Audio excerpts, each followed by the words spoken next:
Join Stella Academy, Goa's best coaching for IIT, JEE and medical exam preparation. Register today for Stellar Talent Search exam. Admissions are open for repeaters medical batch for NEET 2021. 2017च्या वेचणुकेत मगोचे तिघ आमदार जिखिल्ले. 28 मार्च 2019 बाबू आजगावकर आणि दीपक पावसकार फुटले आणि बीजेपीत गेले. 2/3 विलिनीकरणाचो तांचो दावो. 2/3 विलिनीकरण म्हटल्यार फुटीर आमदार अपात्र थारना. विलिनीकरण बेकायदेशीर म्हूण मगोचो दावो. मगो वतीन सुदीन ढवळीकारान दोगांय फुटीरांक अपात्र करचे म्हूण सभापती कडेन याचिका घाली.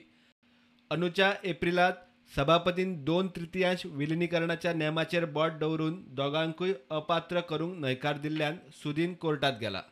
विधानसभेची नवी वेचणूक 6 म्हयन्याचेर तेंकली. पावसकार आणि आजगावकार दोगांकूय अपात्रतेविशीं हायकोर्टाच्यो नोटीसी गेल्यात. कोर्टान केस 22 ऑक्टोबराक दवरल्या. Bureau report, prudent.